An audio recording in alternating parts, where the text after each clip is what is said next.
Hello. അപ്പോൾ ഈ കാണുന്നൊരു പീച്ച് കളർ ഡ്രസ്സൊക്കെ ഇട്ട് ഞാനിപ്പോൾ പോകാൻ പോകുന്ന ഒരു ചെറിയ ഫാമിലി ഗെറ്റ് ടുഗെദറിന് വേണ്ടിയിട്ടാണ്. എൻ്റെ ഹസ്ബൻഡ് അച്ഛൻ്റെ ഫാമിലിയിലൊരു ഗെറ്റ് ടുഗെദറാണ്.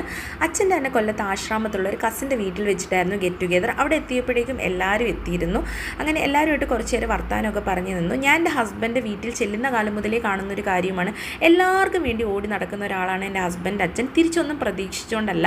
അങ്ങനെ ഫാമിലിയിലെ ഒരുപാട് നല്ല കാര്യങ്ങൾക്ക് വേണ്ടിയിട്ട് ഒരുപാട് എഫേർട്ട് ഇടുന്ന കണ്ടിട്ട് അവരെല്ലാവരും കൂടെ അച്ഛൻ്റെ കൂടെ ഉള്ളവരെ ആദരിക്കുന്ന ഒരു ചടങ്ങാണ് കണ്ടത്. കൂടെ ഒരുപാട് നല്ല നല്ല കലാപരിപാടികളും ഒക്കെ ഉണ്ടായിരുന്നു. അതിനുശേഷം ഞങ്ങൾ നേരെ പോയത് ഫുഡ് കഴിക്കാനായിരുന്നു. അടിപൊളി ഫുഡായിരുന്നു, ഒരുപാട് വിഭവങ്ങളുണ്ടായിരുന്നു. അങ്ങനെ കഴിച്ച് കഴിഞ്ഞിട്ട് കുറച്ച് നേരം റെസ്റ്റ് എടുക്കാൻ ഞങ്ങൾ ഫ്രണ്ട് ഏരിയയിൽ ഇങ്ങനെ വന്നിരുന്നു. അവിടെ ഇങ്ങനെ ഒരുപാട് നല്ല ഐറ്റംസ് ഉണ്ട്, നല്ല ഭംഗിയുള്ള വീടാണ്. ഫൈനലി ഫാമിലി മെമ്പേഴ്സിൻ്റെ വക ഒരു ചെറിയ ഡാൻസ് ഒക്കെ ഉണ്ടായിരുന്നു. അങ്ങനെ ഡാൻസ് ഒക്കെ കണ്ടുകൊണ്ടിരിക്കുന്ന സമയത്ത് ഞങ്ങളുടെ ഉണ്ണിയച്ഛനും ഒന്ന് ഗോതയിൽ ഇറങ്ങിയാൽ കൊള്ളാമെന്നുണ്ടായിരുന്നു. അങ്ങനെ ലാസ്റ്റ് ഉണ്ണിയച്ഛൻ്റെ വകയും ഒരു തകർപ്പൻ പെർഫോമൻസ് ഒക്കെ ഉണ്ടായിരുന്നു. അങ്ങനെ ഡാൻസ് ഒക്കെ കഴിഞ്ഞ് കുറച്ച് വീട്ടിലോട്ട് മടങ്ങുകയാണ്. എൻ്റെ വീഡിയോസ് ഇഷ്ടപ്പെടുകയാണെന്നുണ്ടെങ്കിൽ മറക്കാതെ ലൈക്ക് ചെയ്യുക, ഷെയർ ചെയ്യുക, സബ്സ്ക്രൈബ് ചെയ്യുക.